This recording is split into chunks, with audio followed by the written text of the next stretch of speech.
I wasn't supposed to be here. Benefit galas weren't my scene. Never had been.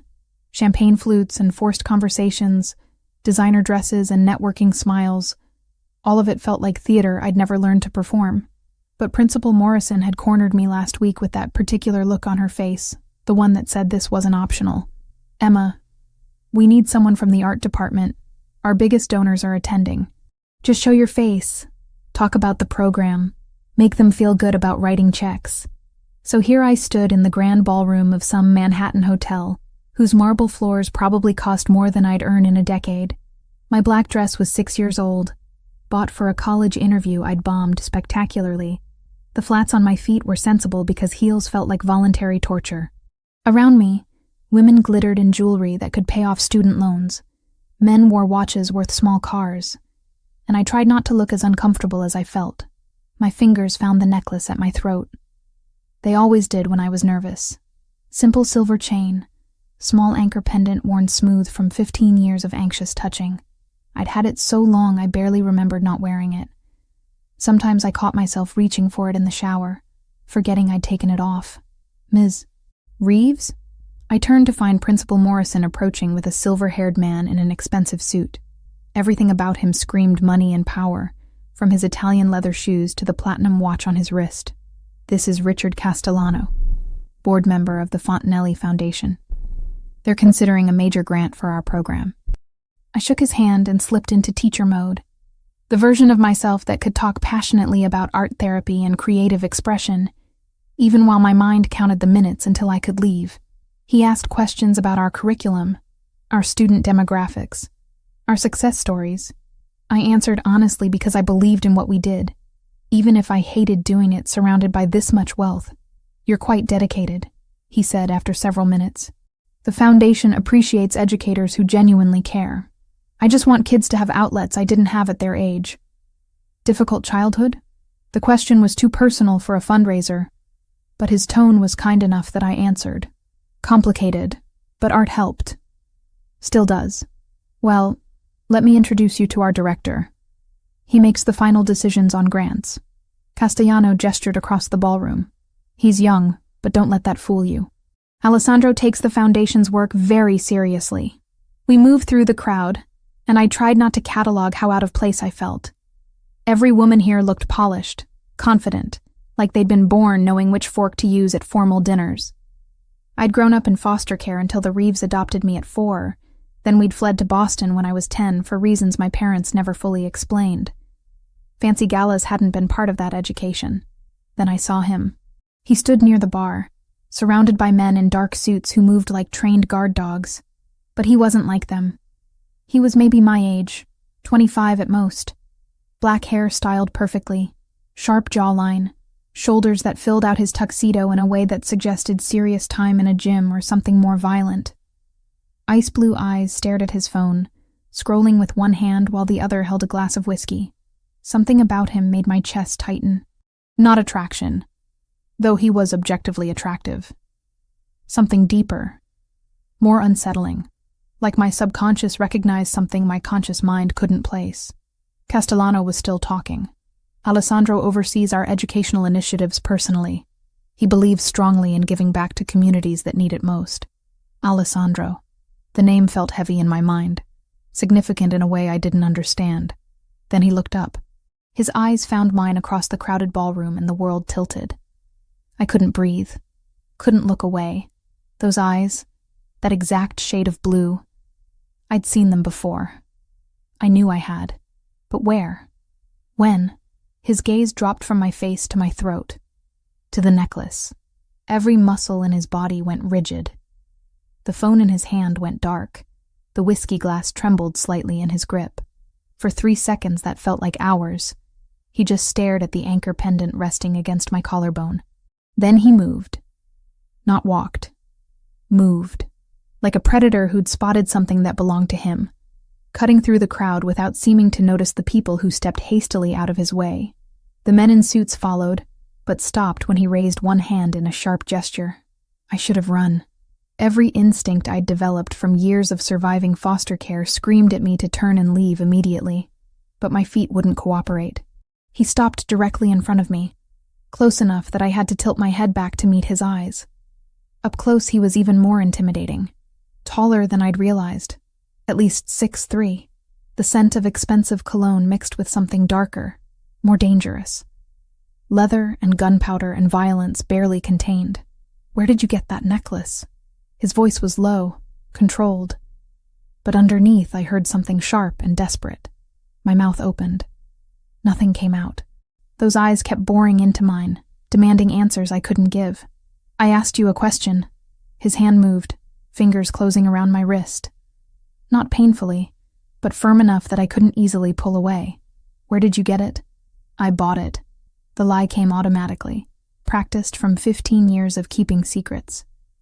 At a thrift store, years ago. You're lying. I'm not. Your pulse is racing.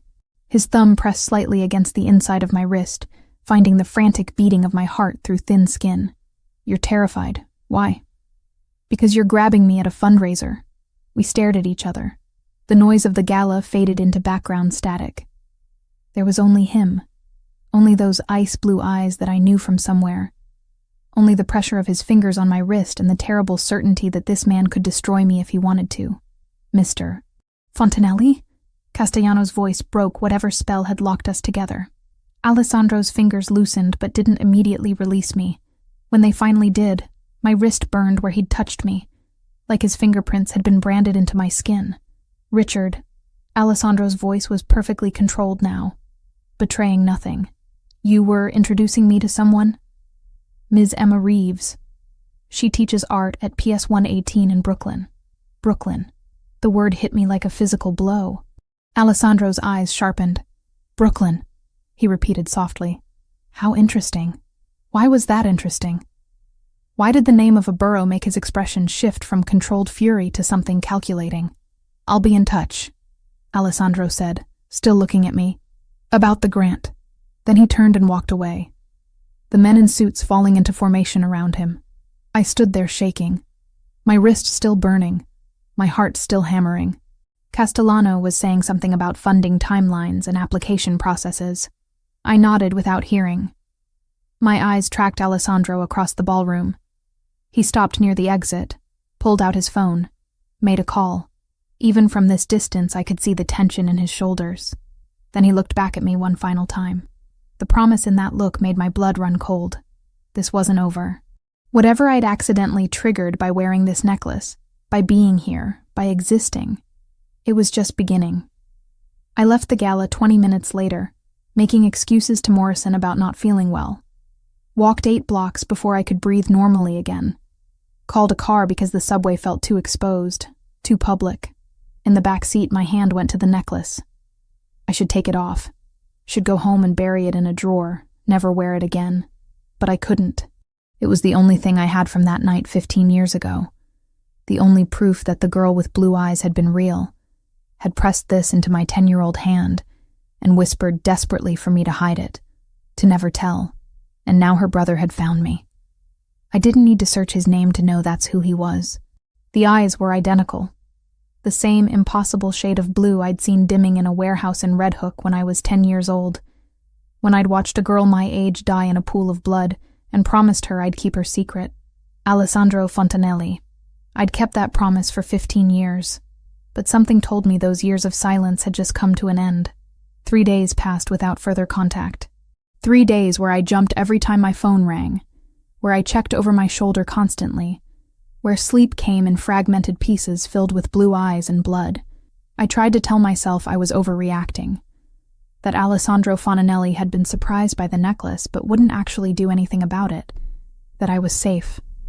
I was wrong. It started with the feeling of being watched. On my way to school the second morning, I noticed a black sedan parked across from my building. Tinted windows, engine running, no one getting in or out. By the time I left for work, it was gone. I told myself I was being paranoid. That afternoon, the same car appeared half a block from the school. Different location, same vehicle, same sense of eyes tracking my movements. The third day, there were 2 of them, black sedans at both ends of my street when I left for work. Men in suits standing near the subway entrance, not looking at me directly but positioned in a way that felt intentional. One of them had an earpiece visible beneath his collar. I wasn't paranoid. I was being surveilled. By the third night, I'd stopped sleeping properly. Every sound in my building made me freeze. Every footstep in the hallway outside my door sent adrenaline spiking through my system. I'd lived in this studio apartment for 6 months. Ever since coming back to New York after my parents died in Boston.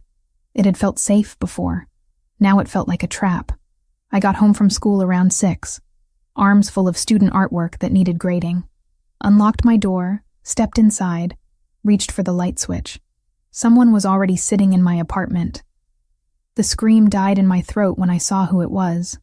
Alessandro Fontanelli sat in my desk chair, perfectly still in the darkness, hands folded in his lap.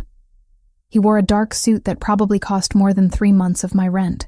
His ice blue eyes tracked my movement as I stood frozen in the doorway. "Close the door," he said quietly. My hand found the doorknob behind me. Every instinct screamed to run, to get out, to go anywhere but here. But where would I run? He'd found my apartment, had somehow gotten inside, had been waiting for me. Running wouldn't help. I closed the door. The click of the lock felt final. How did you get in? That's not the question you should be asking. Then what is? You should be asking how long I've known where you live, how much I know about you, and why you're still breathing when you've been lying to me. He stood in one fluid movement, towering over me even from across the small space. Emma Catherine Reeves, 25 years old. Born in Brooklyn, adopted by Michael and Jennifer Reeves at age 4. Lived in Brooklyn Heights until August 15th, 2010. Then your family relocated to Boston. Quickly. No job transfer, no family emergency. Just packed up and left within 2 weeks. My blood turned cold. You investigated me. Of course I investigated you. You're wearing my dead sister's necklace and lying about where you got it. He took a step closer. But here's what I can't figure out. Why did your family run to Boston on August 15th, 2010? That's 2 weeks after my sister was murdered in a warehouse in Red Hook. That's 2 weeks after a 10-year-old girl was executed and the only witnesses were the killers. I don't know what you're talking about. More lies. Another step. Your heart is racing again. You're terrified. Because you do know. You know exactly what I'm talking about. He pulled his phone from his pocket, unlocked it, held it up so I could see the screen. A photograph filled the display. 2 children, maybe 9 years old, laughing at something off camera. A boy and girl with identical black hair and blue eyes. The girl wore the necklace I was wearing now. This was my sister, Bianca. We were twins. This was taken a month before someone shot her 3 times in an abandoned warehouse and left her to die. His voice was steady, but underneath I heard something breaking. She was wearing this necklace when she died. It was a gift from me. I made it myself, saved for months to buy the pendant, had it attached to sterling silver. There's no other one like it in the world. I couldn't look away from the photograph. The girl's face, frozen in happiness, laughing at something she couldn't have known would be her last summer. Those blue eyes so full of life. So, I'll ask you one more time, Emma. Where did you get that necklace? My legs gave out. I slid down the wall until I was sitting on the floor, arms wrapped around my knees. 15 years. I'd kept this secret for 15 years. Never told anyone, not even therapists my parents sent me to after we moved. Never spoke about that night, about what I'd seen, about the promise I'd made. But now her brother was standing in my apartment with evidence I couldn't deny, and the walls I'd built around that memory were crumbling. I was there, I whispered. Alessandro went completely still. What? I was there that night, in the warehouse. I saw everything. The words kept coming now. 15 years of silence breaking like a dam. I was hiding. I didn't mean to be there. I ran away from home and I was just trying to find somewhere safe to sleep, and I ended up in that warehouse and then they came. He moved closer, slowly, like approaching a wounded animal. Crouched down in front of me so we were at eye level. Tell me everything. So I did. I told him about my adoptive father drinking, about the fight that night, about running away at 10 years old with nowhere to go, about finding the abandoned warehouse in Red Hook, about hiding under a tarp-covered table in the upstairs office. about waking up to the sound of cars pulling up outside. I heard footsteps on the metal stairs. I stayed hidden, but I could see through a gap in the tarp, could see into the main warehouse space through the office window. My voice shook, but I kept going. There was a man. Older, silver hair. He was carrying a little girl. She was crying, asking for her dad. He kept telling her it was okay, that they'd be with her dad soon, that she was safe. Alessandro's breathing changed. Franco Sassolini, my father's advisor. I don't know his name, but he seemed kind. He set her down behind some crates, told her to stay quiet. Then the others came. 3 men. 2 of them were speaking another language, Italian maybe. The third one had an accent, different from the others. Hispanic, and he had a tattoo. I closed my eyes, pulling up details I'd tried to forget. A snake, green and black, going from his collar up his jaw. Very detailed. What happened then? They argued. The older man, Franco, he stood between the girl and the 3 men, started yelling at them. It got louder, more aggressive. Then I heard phones ringing. One of the men answered, spoke quickly in Italian. He said a name, Luminari. I remember because it sounded pretty, like something from a fairy tale. Alessandro's entire body went rigid. You heard Luminari? You're certain? Yes. He said it twice on the phone. Then everything happened so fast. Tears ran down my face, but I didn't stop. The man with the snake tattoo pulled a gun. Franco tried to shield the girl, but they shot him. 3 times. He fell. She screamed and tried to run. They shot her too. Where were you? Still under the table. I was paralyzed. Couldn't move, couldn't scream. I just watched. They made more phone calls, talked about cleaning up later. Then they left, got in their cars and drove away. And it was so quiet except for this wet, rasping sound. My voice broke completely. I knew I should help. I knew I should do something. But I was just a kid and I was terrified. It took me so long to move. By the time I crawled out and went down to where she was, I thought she was already dead. But then her eyes opened. Alessandro reached out, gripped my shoulder. She was alive? When you got to her? Barely. There was so much blood. She looked at me and for a second she was scared, like I might hurt her too. Then she understood I was just another kid. She reached up and took off the necklace with shaking hands, pressed it into my palm and closed my fingers around it. She could barely talk, but she whispered something. She said, "Hide it. Don't tell. Promise." And you promised. I promised. I didn't know what else to do. Then her eyes just stopped seeing me. She was gone. I looked up at Alessandro, at the tears streaming down his face. I'm so sorry. I'm so sorry I couldn't save her. I'm sorry I kept the secret. But I promised her. And I was so scared they'd come back and kill me too if anyone knew I'd been there. He pulled me into his arms without warning, held me while I sobbed against his chest. 15 years of trauma pouring out. When I finally calmed enough to breathe, he pulled back slightly. You were 10 years old, he said roughly. You witnessed a murder and survived. You kept a dying girl's promise for 15 years. You have nothing to apologize for. But if I'd told someone, you'd probably be dead. Whoever killed Bianca would have hunted you down and eliminated the witness. He stood, offered me his hand. Your parents knew, didn't they? That's why they ran to Boston. I let him pull me to my feet. I told them the next day. I didn't want to lie. They saw the news, recognized the location from my description. They were terrified. My dad said if anyone knew I'd witnessed a Mafia execution, I'd be killed. We left Brooklyn 2 weeks later. They made me promise never to tell anyone what I'd seen. Until now. Until now. I looked at him, at this dangerous man who'd broken into my apartment and somehow made me feel safer than I had in years. What happens now? His expression hardened. Now I find out who Luminari is, and I make them pay for what they did to my sister. Alessandro didn't leave my apartment that night. Instead, he made a phone call in Italian, speaking rapidly to someone named Luca, while I sat on my bed trying to process that I'd just confessed to witnessing a murder 15 years ago. When he finished, he turned back to me with an expression I couldn't read. I need you to tell me everything again. Every detail you can remember, no matter how small. So I did. We sat on opposite ends of my bed, and I walked him through that night in excruciating detail.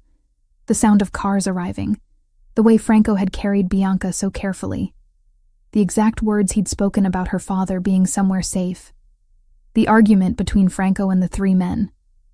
Wait, Alessandro interrupted. You said Franco mentioned my father, that they'd be with him soon. What were his exact words? I closed my eyes, reaching back. He said your dad is waiting. We'll be there soon. You're safe now. Something like that. He kept reassuring her.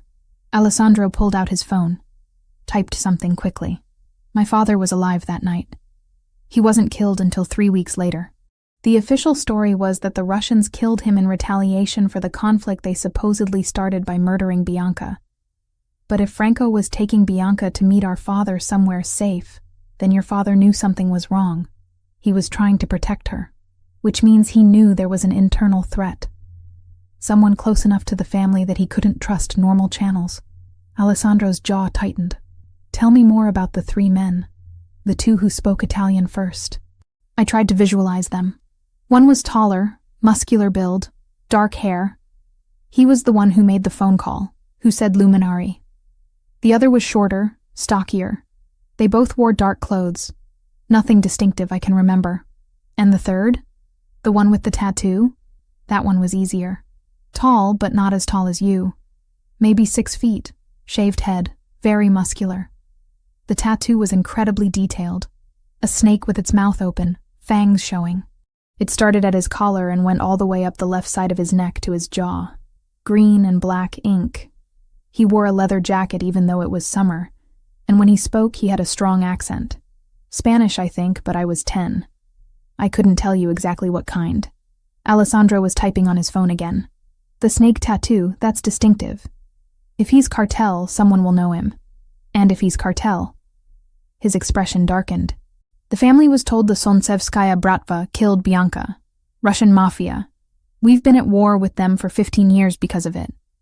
But if the actual killer was Mexican cartel, then someone lied about who did it. Someone orchestrated the whole thing, used Bianca's death to start a war that benefited them. He stood, paced my tiny apartment. Roberto Luminari. You heard that name on the phone. Roberto Luminari has been my underboss for the past 4 years. Before that, he served as regent of the family, managing everything after my father died until I was old enough to take control. The implications were staggering. You think he killed your sister? I think he hired someone to kill my sister, killed Franco, and then killed my father to cover it up. Then he spent 15 years positioning himself as my most trusted advisor, while I hunted the wrong enemy. Alessandro's voice was ice. And now you're the only person who can prove it. Fear spiked through me. What does that mean? It means you're in danger. If Roberto finds out you exist, that you witnessed the murder, he'll eliminate you. He's kept this secret buried for 15 years. He won't let one witness destroy everything he's built. But no one knows I was there. I've never told anyone except my parents, and they're dead. I found you in 3 days, Emma. If I could track you down using basic information, Roberto can too. Especially now that he knows I'm interested in you. Alessandro stopped pacing, looked at me directly. Those men following you? That was me. But now Roberto knows I'm investigating something. He'll want to know why. And when he digs into your background, he'll find the same things I did. 10-year-old girl, family fled Brooklyn 2 weeks after the murder. Same time frame, same neighborhood. My hands started shaking. So what do? You come with me. Now. Tonight. I'll put you somewhere safe while I investigate Roberto, while I find proof of what he did. I can't just leave. I have a job, responsibilities. You'll be dead within 48 hours if you stay here. The bluntness made me flinch. He wasn't trying to scare me. He was stating a fact, something he understood from years living in a world I'd only glimpsed from the shadows. I'll handle your job. He continued. Family emergency, need immediate leave, perfectly understandable. Your principal won't question it. But Emma, I'm not giving you a choice here. You're coming with me whether you agree or not, because you're the key to everything. The only living witness to my sister's murder. The only person who can identify the killers and confirm Roberto's involvement. I should have argued, should have fought for my independence, my right to make my own decisions. But looking at Alessandro's face, at the determination and barely controlled fury, I understood something fundamental. This wasn't about me anymore. This was about a 10-year-old girl who'd bled out on a warehouse floor while her brother searched for answers. This was about justice 15 years delayed. Okay, I said quietly. I'll go with you. Relief flickered across his face, quickly masked. Pack a bag. Enough for a week. Clothes, toiletries. Anything you can't live without. While I moved around my small apartment gathering things, Alessandro made more phone calls. I heard him giving orders in clipped tones, arranging security, setting up protocols. When I emerged from the bathroom with my toothbrush and medications, he was standing by the window looking down at the street. There's a car parked at the end of the block that wasn't there when I arrived, he said without turning around. Black sedan. Engine running. Could be nothing. Could be Roberto's people already moving. My blood ran cold.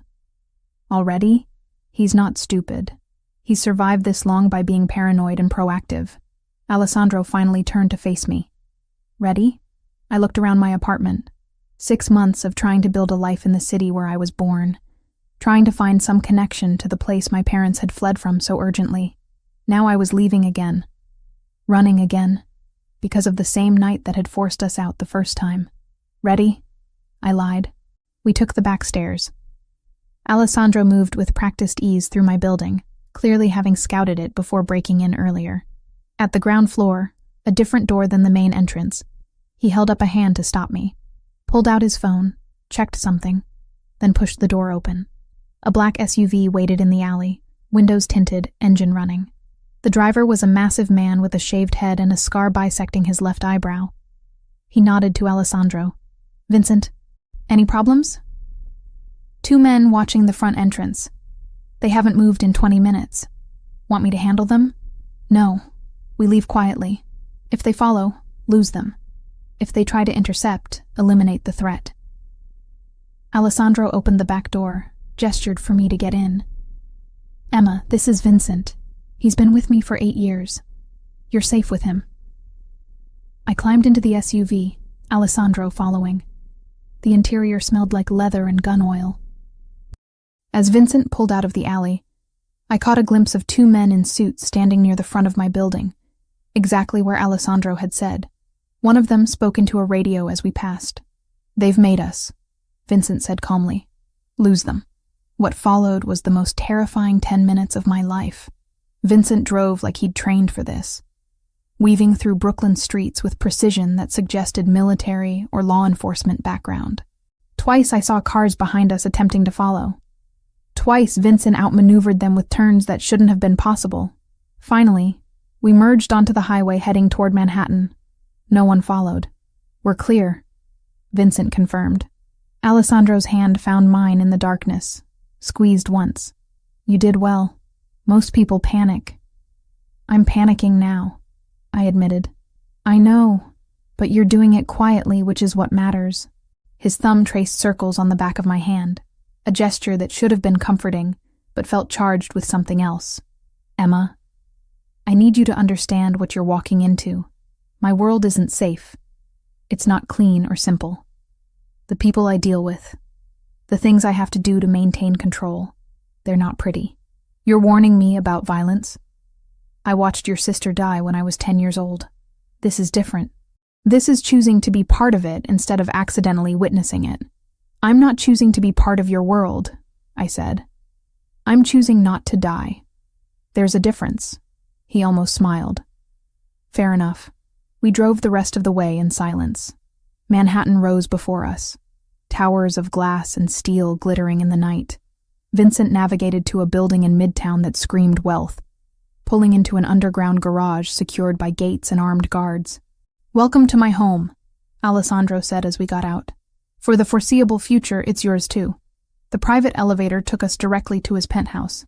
When the doors opened, I stepped into a space that belonged in architectural magazines.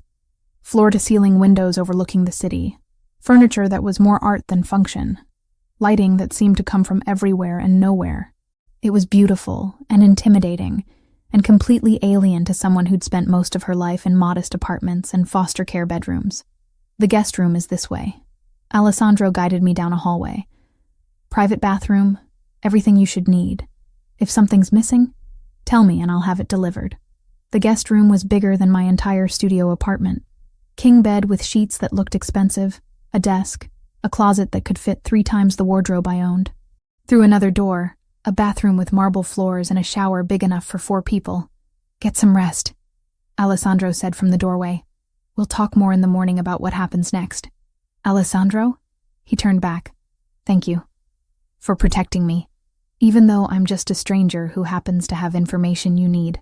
His expression softened slightly. You're not just information, Emma. You were there with my sister in her last moments. You kept her promise for 15 years. That means something. To me, that means everything. Then he closed the door, and I was alone in a room that cost more than I'd earn in 5 years, processing the reality that my life had just completely disintegrated because of a necklace I'd worn every day without thinking. I should have been terrified. I was terrified, but underneath the fear was something else, something that felt almost like relief. For 15 years I'd carried this secret, this weight. Now someone finally knew. Someone who understood what it meant, who could finally give Bianca the justice she'd deserved. Whatever came next, at least I wasn't carrying it alone anymore. I woke to sunlight streaming through floor-to-ceiling windows, disoriented for a moment about where I was.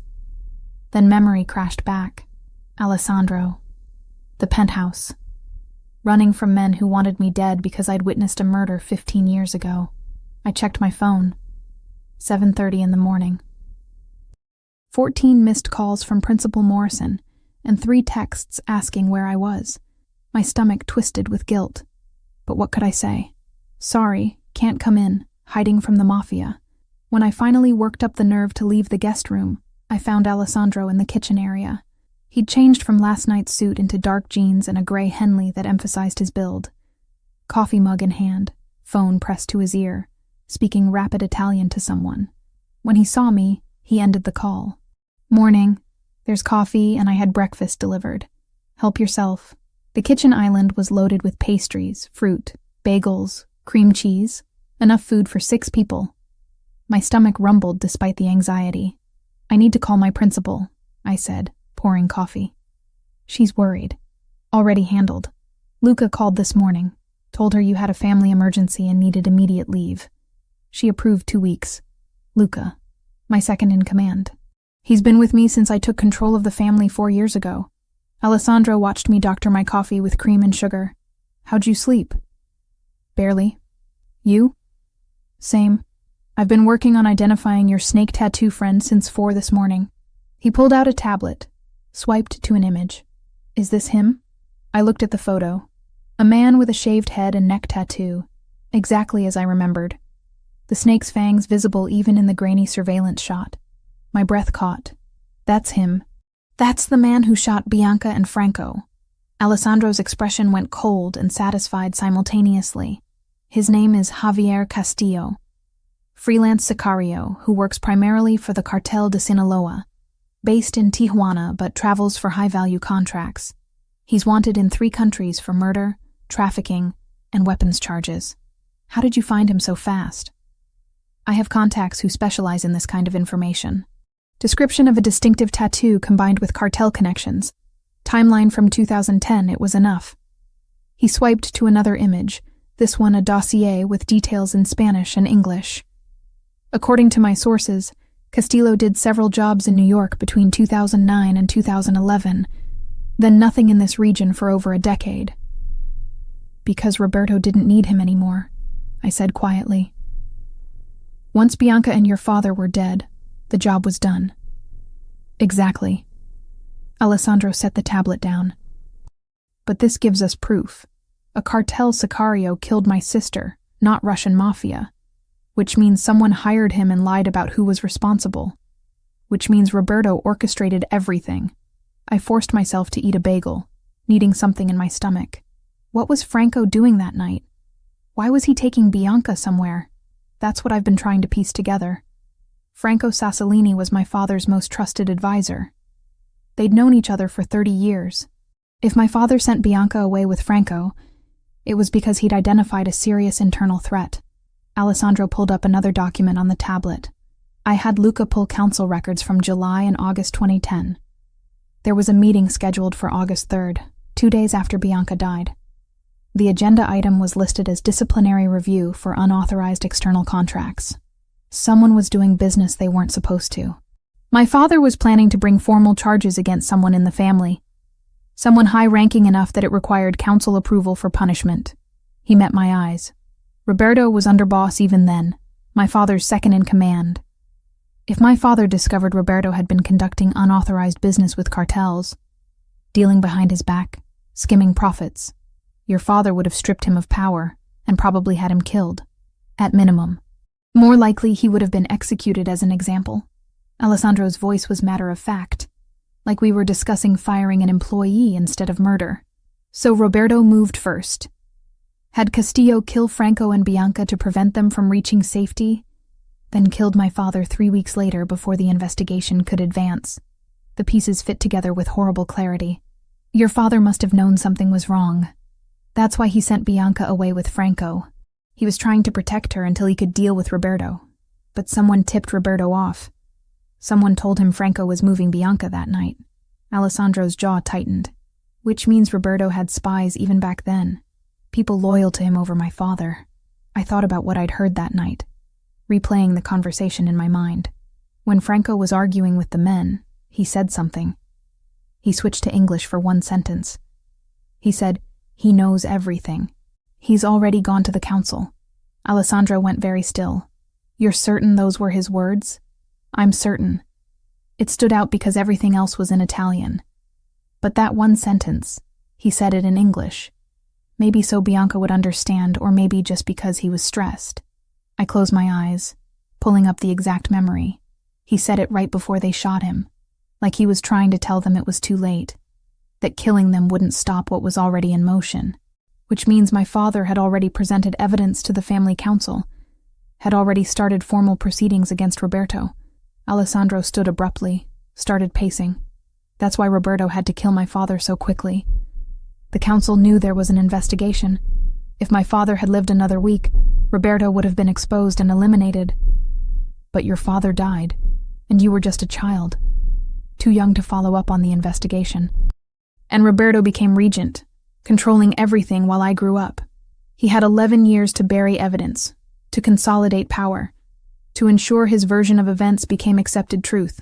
By the time I was old enough to take control at 21, the Russian war had been raging for over a decade. There was no reason to question it. My phone buzzed.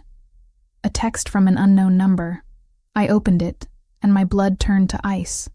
The message was simple. One line. We know you're with him. Come out, and we'll make it quick. I showed Alessandro. His expression went from anger to cold fury in a heartbeat. When did this come through? Just now. I don't recognize the number. He took my phone, did something with it, then handed it back. They tracked you through your phone. I should have thought of that last night. We'll get you a clean device today. Alessandro. They know I'm here. They know I'm with you. They know you're somewhere with me. This building is a fortress. They can't get to you here. But his tone suggested he was trying to convince himself as much as me. I need to move faster. Roberto's escalating, which means he's panicking. As if summoned by the conversation, Alessandro's phone rang. He glanced at the screen, and something flickered across his face. It's Roberto. Are you going to answer? I have to. If I avoid him now, it confirms I'm onto him. Alessandro composed his expression into neutrality before answering. Roberto, good morning. I couldn't hear the other side of the conversation, but I watched Alessandro's face carefully.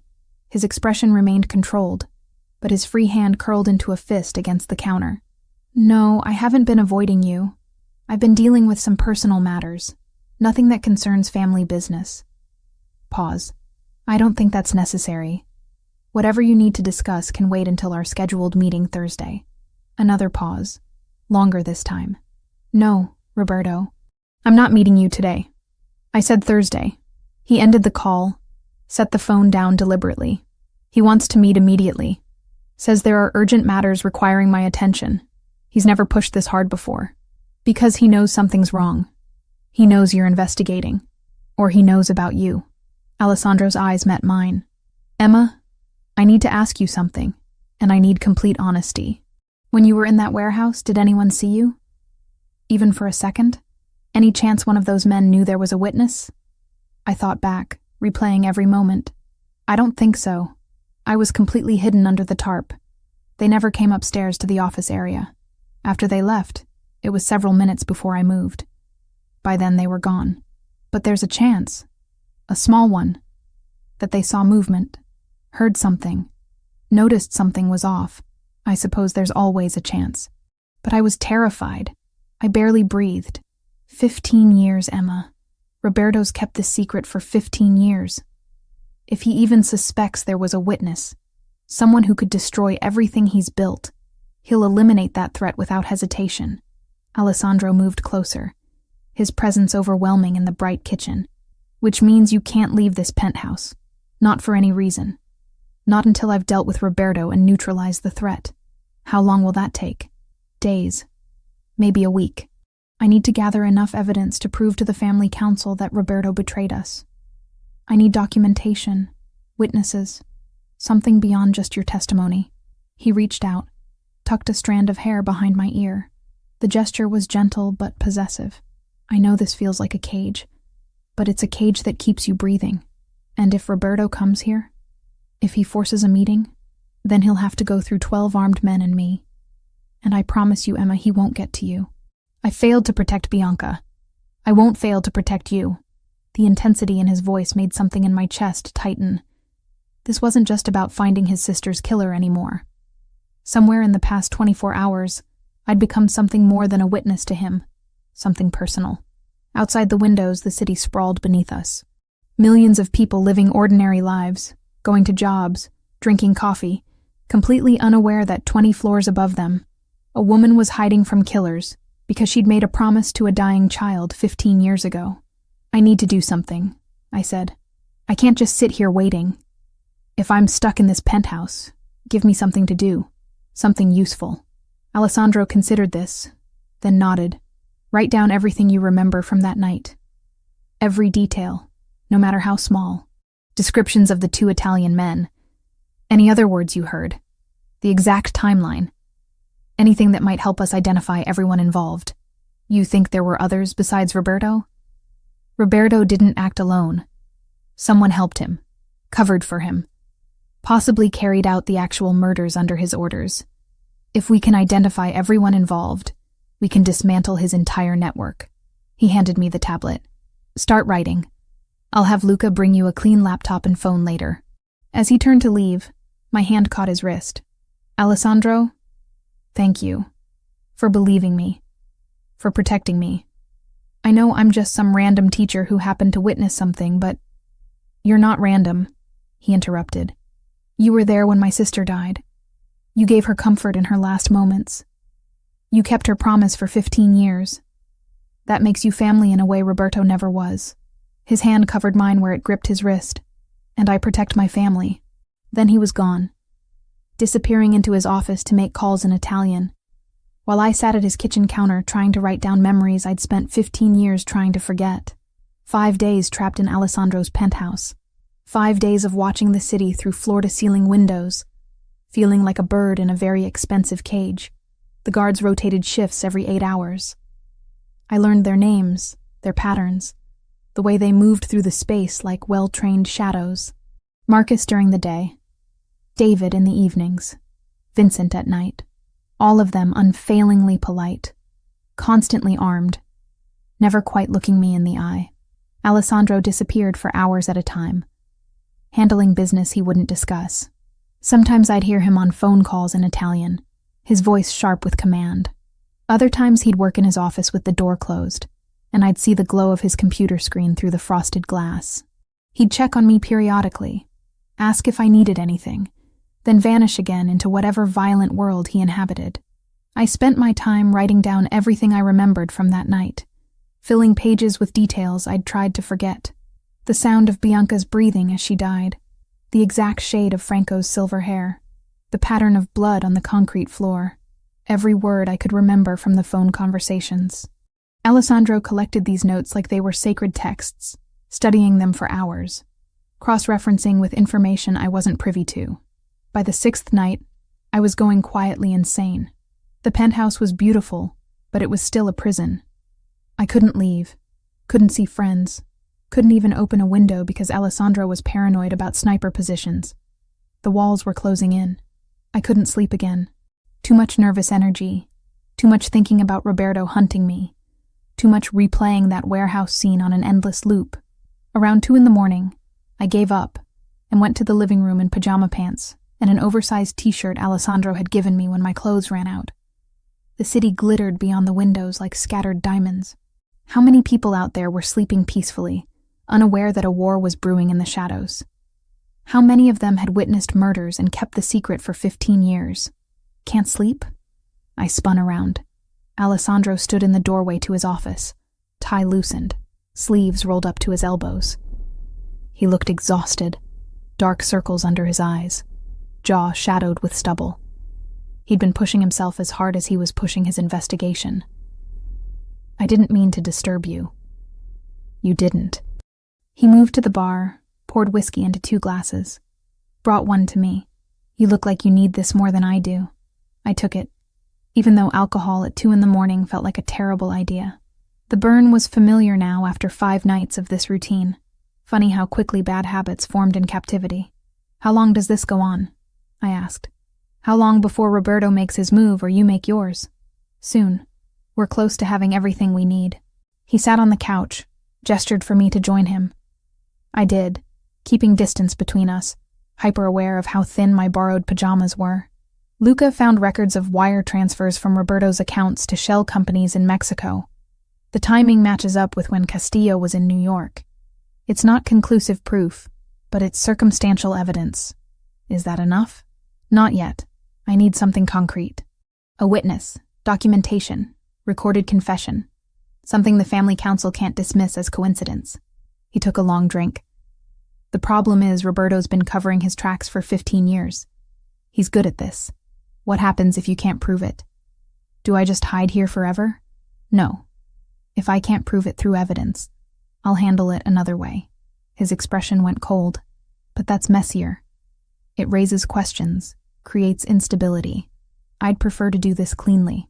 I knew what he meant by handle it another way. Murder. Plain and simple. And the casual way he discussed it reminded me that no matter how gentle he'd been with me, Alessandro Fontanelli was still a mafia boss. Violence was his language. Tell me about her, I said instead. About Bianca. What was she like before that night? He was quiet for so long I thought he wouldn't answer. Then, she was everything I wasn't. Soft where I was hard. Kind where I was cold. We were twins, but we couldn't have been more different. His fingers traced the rim of his glass. She cried when she saw hurt animals, would bring home strays even though my father forbade it. She'd sneak them into her room, hide them until our mother inevitably found out. Your father was strict? He ran a criminal organization. Strict doesn't begin to cover it, but with Bianca he was different, softer. She was the only person who could make him laugh genuinely. Alessandro set his glass down, stood, crossed to a bookshelf, pulled down a silver-framed photograph, brought it back to me.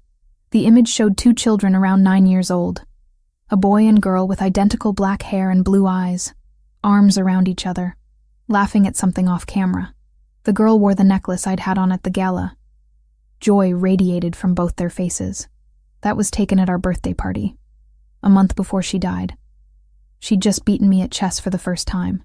Wouldn't stop gloating about it for weeks. His voice roughened. I was supposed to protect her. We had this thing, this twin connection everyone talks about.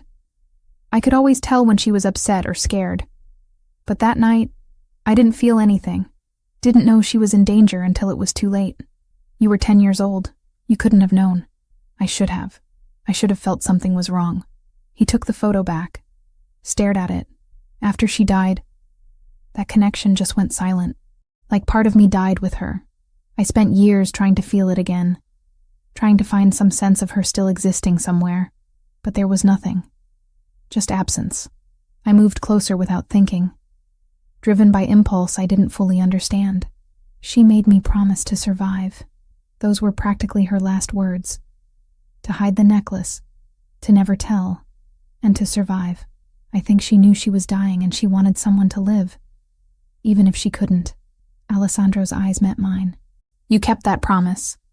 For 15 years you survived. You built a life, became a teacher, helped other kids. That's what she would have wanted. Is it enough, though? I survived, but I never got her justice. I never told anyone what really happened. You're telling now. That's what matters. His hand came up, cupped my face. The touch was gentle but electric. Emma, I need you to understand something. You're not just a witness to me. You're not just a piece of evidence in my investigation. Then what am I? You're the last person who saw my sister alive. The last person who heard her voice, who felt her touch. You're a connection to her I thought I'd lost forever. His thumb traced my cheekbone. And you're someone who's been carrying this trauma alone for 15 years, because you were brave enough to keep a dying girl's promise. The air between us felt charged. I should have moved back, maintained distance, remembered that this man was dangerous no matter how gently he touched me. But I didn't. Instead, I leaned into his palm, felt the warmth of his skin against mine. Alessandro. His phone rang, shattering the moment. He pulled back, answered it with clipped efficiency. I only caught fragments. Luca's name, something about council archives. Then Alessandro's expression changed completely, shifting from controlled warmth to predatory focus. You found it? You're certain? Pause. No, don't send it digitally. Bring the physical documents here. Now. He ended the call, looked at me with something like triumph. Luca found what my father presented to the family council in July 2010. Formal accusations against Roberto with documented evidence of unauthorized cartel dealings, skimming operations, and betrayal of family interests. That's what you needed. Proof. It's what I need to show the council that my father already proved Roberto was a traitor 15 years ago. Combined with your testimony about hearing Roberto's name at the murder scene, about the cartel sicario, about Franco's words, it's enough. His hands gripped my shoulders. Emma, this is almost over. Once I present this to the council, Roberto's finished. But he won't go quietly. He'll fight back. Let him. I'm ready. Alessandro's expression went cold in a way that reminded me exactly who and what he was. He killed my sister. He killed Franco. He killed my father. He's terrorized you and tried to have you murdered. I'm going to end him. And I'm going to do it in a way that destroys everything he's built. Before I could respond, before I could process the violence in his voice, his office intercom buzzed. A voice I recognized as Vincent's came through. Tense and urgent. Boss, we've got a situation. Roberto just arrived in the lobby with 6 men. He's demanding to see you. Says it's family emergency, can't wait. Alessandro's jaw tightened. How did he get past building security? He's got authorization codes. Old ones from when he used to visit regularly. Security let him through before we could intervene. Lock down the floor. No one comes up without my explicit order. I don't care if he's got codes. I don't care if he claims emergency. He doesn't get access to this penthouse. Understood. But boss, he's making threats. Says if you don't meet with him, he'll take it as declaration of war. Alessandro looked at me, something dangerous and protective flashing in his eyes. Go to your room. Lock the door. If you hear gunfire, get in the bathroom and stay low. Understand? You're going to meet with him? Here? Now? I don't have a choice. If I refuse, it confirms everything he suspects. I have to face him. Have to maintain the pretense that nothing's wrong until Luca arrives with those documents. His hands framed my face. Emma, I swear to you he won't get near you. I'll kill him myself before I let him hurt you. I'm not worried about me. I'm worried about you walking into an ambush. This is my world. This is what I do. He pressed a kiss to my forehead, quick and fierce. Now go. Lock the door. Don't come out until I tell you it's safe. I wanted to argue. Wanted to tell him this was insane. That meeting with Roberto while tensions were this high was suicide. But the look in his eyes stopped me. This wasn't just about strategy or safety. This was about facing the man who'd destroyed his family. This was personal. So I went to my room like he ordered, locked the door, stood with my ear pressed against the wood, listening to the sounds of the penthouse. Footsteps, voices too muted to make out words. The elevator chiming, and waited for the gunfire I was certain would come. I couldn't stay in the room like Alessandro ordered. Call it stupidity or survival instinct. But I needed to know what was happening. If gunfire started, if something went wrong, I wasn't going to die trapped in a bedroom without knowing why. I crept to the door, unlocked it as quietly as possible, eased it open just enough to slip through. The hallway leading from the guest wing to the main living area was dimly lit. I could hear voices now, clearer. Alessandro's controlled baritone and another voice. Older, smoother. You've been avoiding me, Alessandro. That's not like you. I've been busy, Roberto. Handling personal matters that involve hiding school teachers in your penthouse. That kind of personal. My blood turned cold. He knew. Of course he knew. I moved closer, keeping to the shadows, until I could see into the living room. Roberto Luminari stood near the windows, hands clasped behind his back like a professor delivering a lecture. He looked nothing like I'd imagined. Silver hair perfectly styled, expensive suit, wire-rimmed glasses that gave him an intellectual air. He could have been anyone's grandfather, not a man who'd murdered children. 6 men stood behind him in a loose semicircle. All of them had the look of professionals, hands near concealed weapons, eyes constantly scanning. Alessandro's guards were positioned strategically around the room. At least 8 that I could see, probably more hidden. The tension was explosive. I don't know what you're talking about, Alessandro said evenly. Don't insult my intelligence. You disappeared a woman from her apartment 6 days ago. Emma Reeves, 25, substitute teacher. The same woman you showed unusual interest in at that fundraiser. Roberto turned from the window, smile never reaching his eyes. Want to tell me why you're so fascinated with a nobody school teacher? That's my business. Everything you do is family business. You're not just Alessandro Fontanelli anymore. You're the boss. Your actions affect all of us. Roberto moved closer, unthreatening, but deliberate. So I'll ask again. Why are you hiding her? What does she have that's worth risking political stability? Nothing that concerns you. But it does concern me, because I've done research on Ms. Reeves. Very interesting background. Born in Brooklyn, adopted young, lived in Brooklyn Heights until August 2010. Then her family fled to Boston within 2 weeks. No job transfer, no explanation, just ran. August 2010. That was the same month sweet little Bianca died. Same neighborhood, too. What a remarkable coincidence. Alessandro's expression didn't change, but his hand moved slightly toward his weapon. The guards all tensed simultaneously. Careful with accusations, Roberto. I'm not accusing anyone of anything. I'm simply observing interesting patterns. Roberto spread his hands in a gesture of reasonableness. A 10-year-old girl witnesses a traumatic event. Her family runs away to protect her. 15 years later, she shows up wearing a very distinctive necklace. And suddenly you're investigating things that were settled long ago. Makes a man wonder what she saw that night. You're reaching. Am I? Because from where I stand, it looks like you've found a witness. Someone who can contradict the accepted version of events from 15 years ago. Someone who might have information that could be dangerous to certain people. Roberto's mask of civility cracked slightly. Where is she, Alessandro? Somewhere you'll never find her. Is she listening right now? Hiding in one of your guest rooms? Roberto raised his voice. Emma, sweetheart, if you can hear me, you should know Alessandro can't protect you forever. Eventually, you'll have to leave this penthouse. And when you do, my people will be waiting. I pressed my back against the wall, fighting the urge to run. He was baiting me, trying to draw me out or scare me into making mistakes. She's not your concern, Alessandro said coldly. She's absolutely my concern. She's a threat to family stability, to our understanding of past events, to certain arrangements that have been in place for 15 years. Roberto's voice hardened. I know what she is, Alessandro. I know what she saw, and I know you're using her testimony to build a case against me. Then you know I have proof you're a traitor." The words hung in the air like a death sentence. Roberto's pleasant facade shattered completely. "Traitor, I'm the one who held this family together after your father's death. I'm the one who raised you, who taught you everything you know about leadership. I earned my position through years of loyal service. You murdered my sister. You murdered Franco. You murdered my father."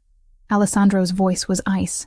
"You hired a cartel sicario named Javier Castillo to kill them, then blamed the Russians to start a war that kept everyone distracted while you consolidated power. You've been lying to my face for 15 years. Roberto laughed. Actually laughed.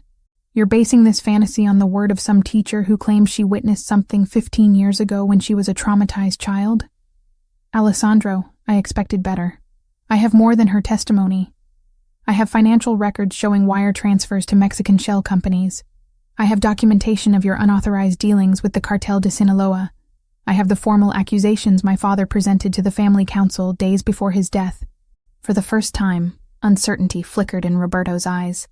"That's impossible. Luca found them in the council archives. Everything my father compiled proving you were a traitor. He was going to bring charges, strip you of rank, probably have you executed. So you moved first. Killed Bianca and Franco to prevent them from escaping. Killed my father to stop the investigation. Then spent 15 years rewriting history. Even if that were true, you can't prove it. Your witness is a traumatized woman with childhood memories. Hardly credible. And whatever documents you think you have can be explained as misunderstandings, accounting errors. The council will decide that. Not you." Alessandro pulled his phone from his pocket. "Luca, come up. Bring the documents." Roberto's expression went cold and calculating. His hand moved slightly, a signal to his men. They all shifted, hands going to weapons, preparing for violence. "I could kill you right now," Roberto said conversationally. "Tell the family you'd gone mad with paranoia, that you attacked me first, forced my hand. Half the council would believe it. You've been erratic lately, distracted. It would make sense. You'd never leave this building alive. My men outnumber yours 3-1 just on this floor. But I'd still be rid of you. That might be worth the cost." They stared at each other. Two predators weighing violence against survival. I realized with horrible clarity that I was about to witness a massacre. The air felt dense with inevitability. Then the elevator chimed. Luca stepped out, carrying a leather portfolio. He looked pale but determined. "Boss, I have everything." Roberto's eyes tracked to the portfolio with barely concealed hatred. "Let me see what Antonio supposedly compiled against me." Luca opened it, pulled out yellowed documents. Even from my hiding spot, I could see the handwritten notes, the signatures. Council records from July 28, 2010. Antonio Fontanelli presented formal charges against Roberto Luminari. Unauthorized business with foreign cartels, skimming family profits, conducting operations without council approval. 3 council members witnessed and signed. Antonio planned to bring it to vote on August 3rd, 2 days after Bianca died. Alessandro said softly, "Funny timing." Roberto's face was stone. "This proves nothing. It proves my father knew you were a traitor. It proves he was moving against you. It proves you had motive to kill him and anyone who might support his accusations." Alessandro took the documents from Luca. "Combined with Emma's testimony about hearing your name at the murder scene, about the cartel sicario, about Franco's words, it's enough. The council will vote to strip your rank and authorize execution. The council won't believe the word of some frightened teacher over 15 years of loyal service. They'll believe her when she describes Javier Castillo in perfect detail, when she tells them about the snake tattoo, about the Spanish accent, about you being named specifically by the killers. They'll believe her when they cross-reference her testimony with these documents and realize everything lines up perfectly." Roberto's pleasant mask vanished entirely, replaced by cold fury. "You self-righteous little bastard. You think you're better than me? I built this empire while you were playing with toys. I made the hard decisions your father was too weak to make. I gave you a throne to inherit. You murdered my 10-year-old sister. There's no justification for that. She was collateral damage. Franco was taking her away before I could explain myself to your father. I needed time to negotiate, to make him understand my methods. But Franco panicked, and the situation escalated. Roberto's voice turned bitter. Your father was obsolete, too soft, too bound by outdated traditions. The family needed strength. I provided it. The confession hung in the air. I covered my mouth to keep from gasping. Alessandro moved with sudden violence. His fist connected with Roberto's jaw, sending the older man staggering. Roberto's guards reached for weapons, but found themselves staring down 24 red laser sights from Alessandro's men, positioned throughout the penthouse. Lower your weapons, Alessandro commanded, or you all die where you stand. Slowly, reluctantly, Roberto's men complied. Alessandro hauled Roberto up by his collar, slammed him against the window hard enough I heard it crack. You killed my sister. You killed Franco, who was loyal to my father for 30 years. You killed my father and made me call you mentor for 15 years while you lied to my face about everything. Alessandro's voice was deadly quiet. You destroyed my family. And for what? Power? Money? Pride? Roberto spat blood. For survival. For the future of this organization. Your father would have run us into the ground with his sentimentality. He would have led with honor, something you know nothing about. Alessandro pulled his gun, pressed it against Roberto's temple. The older man's eyes widened with genuine fear for the first time. Wait. Alessandro. Wait. We can negotiate this. I have information, resources, connections that could benefit you. I don't negotiate with child killers. That witness of yours. She's still vulnerable. My people know about her. Even if you kill me, they'll finish the job. She'll never be safe. Alessandro hit him again, then again. Roberto crumpled to the floor, face bleeding, glasses shattered. Her name was Bianca, my sister, your victim. Say her name. Alessandro, please. Say it. Bianca, Roberto sobbed. Her name was Bianca, and I had her killed because she was in the wrong place. And Franco, and your father. I did it all to protect what I'd built. I'm sorry. I'm sorry. Sorry isn't enough. The gunshot was deafening in the enclosed space. Roberto's body jerked once, then went still. Blood spread across the white marble floor like dark wine, pooling around his head. I couldn't move. Couldn't breathe. I'd just watched Alessandro execute a man in cold blood. Watched him pull the trigger without hesitation, without remorse.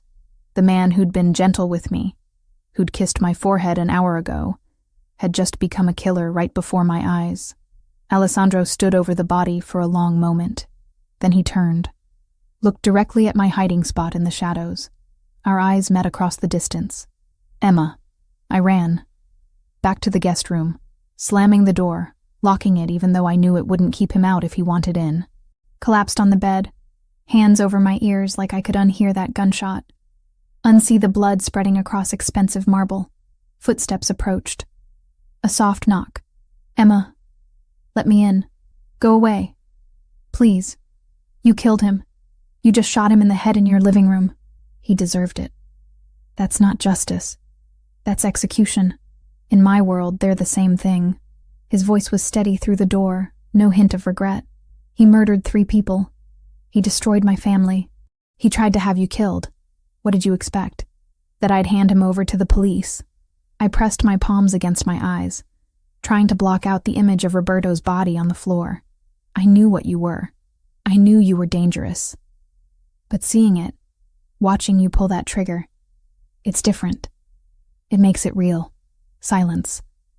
Then quietly, I know, and I'm sorry you had to see it, but Roberto needed to die, and he needed to know exactly why before the end. I couldn't argue with that, but I also couldn't reconcile the man who'd held me gently hours ago with the one who'd just committed murder, without flinching. I didn't see Alessandro for 3 days after Roberto's death. He was handling what he called cleanup, which I tried not to think about too carefully. The body was gone when I finally emerged from the guest room the next morning. The marble floor spotless, no evidence that a man had died there, like it had never happened. But I knew better. The image was burned into my memory alongside Bianca bleeding out 15 years ago. Some things you couldn't unsee. The guards were different now. More of them, rotating more frequently, all on high alert, Vincent explained when I asked that Roberto's death had created instability. His loyalists were still out there, some of them high-ranking. The family council was meeting to review evidence, to decide if Alessandro had been justified. Until they voted, we were in a holding pattern. On the fourth morning, Alessandro finally appeared. He looked exhausted, older than his 25 years. Shadows under his eyes, jaw tight with stress, shoulders carrying weight I couldn't begin to imagine. "Can we talk?" he asked from the kitchen doorway. I'd been making coffee, trying to maintain some semblance of routine while trapped in his penthouse. "I suppose we have to eventually." He poured himself a cup, leaned against the counter. "I know seeing Roberto die was traumatic. I know it confirmed every fear you have about what I am, what I'm capable of. But I need you to understand something. He wasn't going to stop. If I'd let him walk out of here, he would have escalated, would have come after you, after anyone who could expose him. I understand the logic. I'm not stupid." I cradled my mug, staring into dark liquid. "But understanding why you did it doesn't make it easier to accept. One moment you're gentle with me, making me feel safe. The next you're executing someone. How do I reconcile those two versions of you? You don't. They're both real. Both part of who I am." He moved closer, not quite touching, but close enough I could feel his warmth. "Emma, I'm not asking you to forgive what I did or accept my world as normal.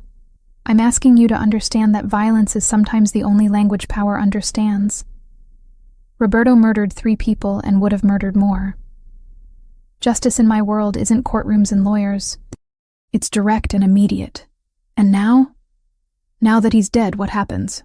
Now the family council reviews everything. My father's documents, your testimony, financial records linking Roberto to Castillo, his confession before he died." Alessandro set his mug down. "They'll vote on whether his execution was justified.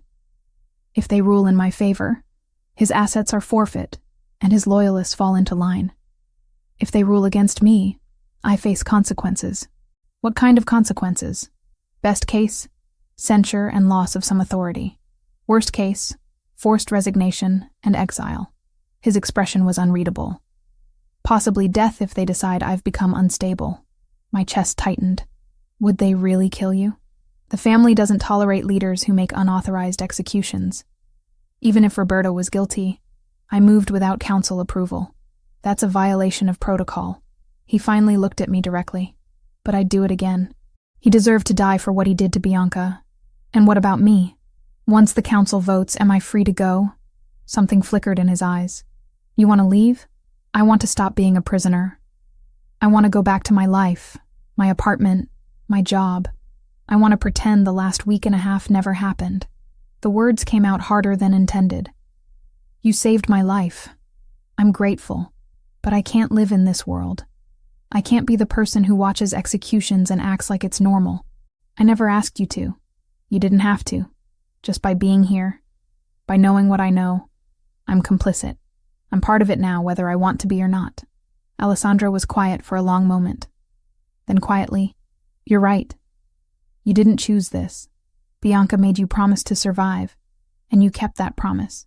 But keeping it brought you into my world, made you a target. That's not fair to you. So what happens next? The council meets tomorrow. They'll hear everything, review evidence, make their determination. Regardless of outcome, Roberto's network is dismantled. Without him giving orders, his people have no direction. You'll be safe to resume your life." He paused. "If that's what you want, what else would I want? You could stay." The words hung between us, weighted with meaning I wasn't ready to unpack. "Not as a prisoner, as someone who chooses to be here. With me." I stared at him, trying to understand what he was offering. "Alessandro, I'm a substitute teacher from Brooklyn. You're a mafia boss who just executed your underboss. What kind of life could we possibly have together? An honest one. One where you know exactly who and what I am, and choose me anyway." He moved closer, cupped my face in his hands. "Emma, I know this is insane. I know I have no right to ask after everything you've witnessed. But these past days with you, they've been the first time since Bianca died that I've felt something other than anger and emptiness. You barely know me. I know you kept a promise to a dying child for 15 years. I know you're brave enough to face trauma head-on instead of running from it. I know being near you makes me feel human in a way I'd forgotten was possible. His thumb traced my cheekbone. I know I'm falling in love with you, and that terrifies me more than any war or council vote ever could. The confession made my breath catch. Part of me wanted to lean into those words, to believe we could somehow make this work. But reality was harsh and unforgiving. I can't, I whispered. I can't be with someone who solves problems with violence, who kills people without hesitation. That's not who I am. Pain flickered in his eyes, but he nodded. I understand. After the council votes, I'll have Vincent take you home. You'll have security stationed discreetly nearby for a few weeks, just to ensure no residual threats. After that, you're free to live however you want. And you? I'll go back to being Alessandro Fontanelli, boss of a criminal empire, living a life you want no part of. He let his hands drop. But I'll never forget that you were there with my sister when she died, that you gave her comfort in her last moments. That matters, Emma. Even if nothing else between us does. He turned to leave, but I caught his wrist. Alessandro, wait. I need you to know something. These feelings, whatever this is between us, it's not one-sided. When you touch me, when you look at me like I matter, I feel something I haven't felt since my parents died. Like I'm not alone anymore. Then why are you pushing me away? Because I'm terrified. Terrified of your world, of the violence, of losing myself in something I can't control. I watched my parents live in fear for 15 years because of one night. I can't do that to myself. Can't choose a life where danger is constant and death is always one decision away. Alessandro pulled me into his arms, held me tight against his chest. I could hear his heart beating, strong and steady despite everything. I wish I could promise you safety. I wish I could be someone other than what I am. But I can't lie to you. Not after everything. My world is dangerous. It always will be. And anyone close to me lives with that reality. I know. I pulled back enough to look at him. That's why I have to leave. Not because I don't care about you. Because I care too much to watch you become more of what killed Bianca. You think I'll end up like Roberto? I think violence breeds violence. I think the more you kill, the easier it becomes. I think eventually you'll stop seeing people as human and start seeing them as obstacles or threats. I touched his face gently. And I think you deserve better than that. Better than becoming the thing you hate. He kissed me then, fierce and desperate, like he was trying to memorize the taste of me before I disappeared. I kissed him back, pouring 15 years of loneliness and fear and desperate need for connection into it. When we finally broke apart, we were both breathing hard. If circumstances were different, he said roughly. If I was anyone else, would you stay? If circumstances were different, we never would have met. Bianca would still be alive and you'd be living whatever life she'd have wanted for you. I managed a sad smile. I'm glad I met you, Alessandro. I'm glad I could finally tell someone the truth about that night. But we were never meant to be anything more than this. Two people brought together by tragedy, trying to find justice for a little girl who deserved so much better. She did deserve better. So do you. He stepped back, putting distance between us. The council meets at noon tomorrow. Luca will bring you my decision after that. Whatever they decide, you'll be free by tomorrow night. What if they rule against you? What if you're in danger? Then I'll handle it the way I handle everything. With violence and strategy and whatever it takes to survive. His expression hardened back into the cold mask I recognized from our first meeting. But you don't need to worry about that. By tomorrow night, you'll be back in your apartment. Back to your life. This will all be a strange 2 weeks you'll eventually convince yourself was some kind of fever dream. Will you be okay? After I leave, I've been alone since Bianca died. Another decade or two won't make much difference. He moved toward his office, then paused. Emma, thank you for keeping her promise, for surviving, for giving me closure I thought I'd never have. That means everything. Then he was gone. Door closing behind him with quiet finality. I stood in the kitchen of his expensive penthouse, coffee going cold in my hands, wondering how I'd managed to fall for someone whose world I couldn't possibly inhabit. Tomorrow the council would vote. Tomorrow I'd be free. Tomorrow I could go back to teaching art to fourth graders and pretending the past 2 weeks hadn't happened. So why did freedom feel like the worst kind of prison? Vincent drove me back to my apartment 2 weeks after I'd left it. 2 weeks that felt like a lifetime. Alessandro hadn't said goodbye. He'd been gone when Vincent knocked on the guest room door that morning, already at the council meeting that would determine his fate. Luca had delivered the news an hour later. The council ruled in Alessandro's favor. Roberto's betrayal was confirmed through overwhelming evidence. My testimony, combined with Antonio Fontanelli's documents and Roberto's recorded confession, left no room for doubt. Alessandro's execution was deemed justified. His position was secure. And I was free to go. My apartment looked exactly as I'd left it. Student artwork still on the walls, art supplies scattered across the desk, coffee mug in the sink from that last morning before everything changed. Like the world had frozen while I'd been gone. "We'll have someone posted nearby for the next few weeks," Vincent said, setting my bag inside. "You won't see them, but they'll be watching, just in case any of Roberto's people get ideas." "Thank you. Boss wanted me to give you this." He handed me a phone, new and clean. "Your old one was compromised. This one's secure. His number's already programmed in if you ever need anything." After Vincent left, I stood in the center of my tiny studio and tried to feel relieved. I was home. I was safe. Roberto was dead. His network dismantled. The threat was gone. I could go back to teaching. Back to my ordinary life. So why did everything feel hollow? I returned to work the next day. Principal Morrison welcomed me back with sympathy about my supposed family emergency. My students had made welcome back cards, their messy handwriting and enthusiastic crayon drawings exactly the kind of pure joy I'd needed. For 8 hours, I pretended everything was normal. But at night, alone in my apartment, I couldn't stop thinking about Alessandro, wondering if he was okay, if the council's ruling had really resolved everything, if he was sleeping, or if he lay awake like me, replaying those last conversations. 3 days passed, then a week. My phone stayed silent.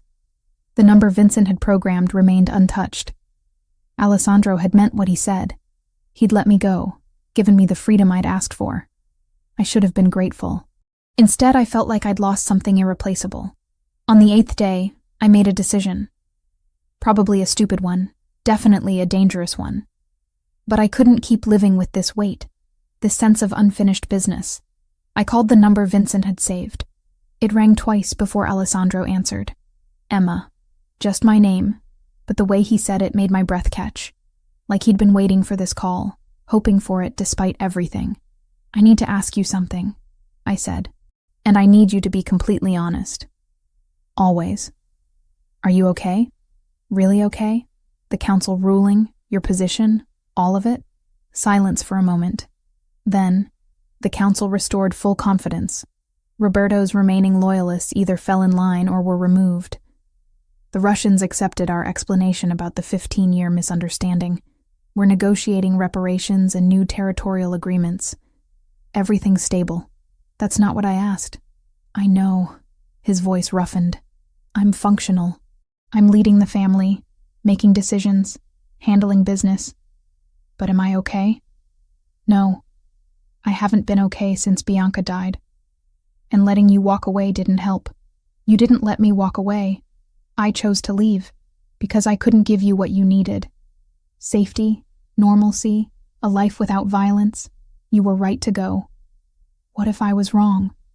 The words came out before I could stop them. What if leaving was the coward's choice? What if I ran because I was scared of how much I felt instead of scared of who you are? Emma, don't do this to yourself. You made the right call. Did I? Because I've spent the last week teaching art to 9-year-olds and feeling like I'm sleepwalking through someone else's life. Everything that mattered, everything that felt real, happened in those 2 weeks with you. And I threw it away because I was terrified. You were terrified for good reason. My world almost got you killed. Your world also made me feel alive for the first time since my parents died. Made me feel like I mattered. Like my survival for the past 15 years meant something. I paced my small apartment. Phone pressed to my ear. "Alessandro, I need to know something. When you said you were falling in love with me, did you mean it? Or was it just the intensity of everything that happened? I meant it. I mean it. Past tense doesn't apply when the feeling hasn't changed. He paused. But that doesn't mean we should act on it. You deserve better than a life spent wondering if I'll come home, or if you'll get a call that I've been killed. You deserve peace. What if I don't want peace? What if I want something real, even if it's dangerous? Emma, I want to see you. Not at your penthouse, not with guards everywhere. Somewhere neutral. Can you do that? When? Tonight. There's a cemetery in Brooklyn, Greenwood. Meet me at the main entrance at 8. Why a cemetery? Because I need to take you somewhere. Show you something. And then we can both decide if this is really over, or if we're giving up on something that could matter. He agreed. I spent the rest of the day second-guessing myself. But by 7:30, I was in a car heading to Greenwood Cemetery. The grounds were officially closed, but Alessandro had connections that could open anything. He was waiting when I arrived, standing beside a black car, wearing jeans and a dark jacket instead of his usual suits. He looked younger, more like the 25-year-old he actually was instead of the Mafia boss he'd been forced to become. "Where are we going?" he asked as I approached. "Follow me." I'd done research during the week I'd been gone. Found records, made calls, discovered information I hadn't known at 10 years old. Now I led Alessandro through winding cemetery paths until we reached a section with newer headstones. There, 2 markers side by side, Bianca Marie Fontanelli, born March 15, 2000, died August 1, 2010, beloved daughter and sister. Franco Giovanni Sassolini, born June 8, 1960, died August 1, 2010, loyal friend and protector. Alessandro stopped dead, staring at the stones like he couldn't quite believe they were real. "I didn't know they were buried together. Your mother arranged it." I found the records. She wanted Bianca laid to rest beside the man who tried to save her. I moved closer to him. I've never visited before. Never could bring myself to face it, but I needed to come here with you. Needed to tell her that her promise worked, that I survived, that I helped you find the truth. Alessandro knelt between the 2 graves, one hand on each stone. "Bianca, I'm so sorry it took me 15 years. Sorry I didn't figure it out sooner. Sorry Roberto got away with it for so long." His voice broke. "But I got him. He's gone. And Franco's been avenged too. You're both finally at peace." I knelt beside him, pulled the necklace from under my shirt. I'd worn it every day for 15 years. But now it was time to let it go. She gave me this in her last moments. Made me promise to hide it, to never tell, to survive. I kept that promise, Bianca. I survived. And because I did, Alessandro found the truth. Your death wasn't meaningless. It wasn't forgotten. I unclasped the necklace, placed it at the base of Bianca's headstone. The anchor pendant caught the fading sunlight, gleaming silver against dark granite. "Thank you," I whispered. "Thank you for trusting me. Thank you for that final gift. I hope wherever you are, you know you made a difference." Alessandro pulled me against him, buried his face in my hair. We stayed like that for a long time, kneeling between 2 graves, mourning people we'd both lost in different ways. Finally, he pulled back enough to look at me. "Why did you bring me here?" "Because I needed you to see that I'm not running from your past anymore. I'm not scared of the girl who died, or the weight of what I witnessed. I've carried her with me for 15 years. If I'm with you, I'll keep carrying her, but I won't be alone in it anymore. Emma, I still can't promise you safety. I'm not asking for safety. I'm asking for honesty, for a real relationship where I know exactly who you are and what your life involves, where I maintain my own identity, my own life, but build something with you anyway." I took his hands. "I want to keep teaching. I want my own apartment as a refuge when everything gets too intense. I want clear boundaries and the ability to walk away if things become unbearable. But I also want you. Want whatever this is between us. You're asking for a partnership, not a fairy tale. Fairy tales are for people who don't understand that real life is complicated and messy and sometimes terrifying. I understand exactly what being with you means, and I'm choosing it anyway." I met his ice blue eyes. "Are you choosing me back?" He kissed me then, gentle and fierce all at once. When we finally broke apart, He rested his forehead against mine. I choose you. Every day. Every decision. For as long as you'll have me. But if it gets too dangerous, if you change your mind, if you need to leave, I won't stop you. Your safety matters more than my happiness. Deal. But you don't get to make decisions for me about what's too dangerous. I'm an adult who survived trauma before. I can make my own choices. Stubborn woman. You have no idea. We stayed at the cemetery until the sun finished setting, talking about logistics and boundaries and what a relationship between a mafia boss and a substitute art teacher could possibly look like. It wouldn't be easy. It wouldn't be safe. But it would be real. 6 months later, I stood in front of a classroom teaching 4th graders about color theory, while Alessandro handled business I deliberately didn't ask about. Most nights I went home to my apartment in Park Slope. Some nights I went to his penthouse in Manhattan. We'd found a rhythm that worked, a balance between his world and mine. And once a month, we visited Greenwood Cemetery together, brought flowers, told Bianca stories about our lives, thanked her for the promise that had brought us together. She'd asked me to survive 15 years ago. I'd done more than that. I'd lived, and I'd found someone who understood that surviving and living weren't always the same thing, but both were worth fighting for. The anchor necklace remained at her grave, returned to its rightful owner, but the promise remained with me, woven into everything I'd become. Some people are brought together by chance, others by tragedy.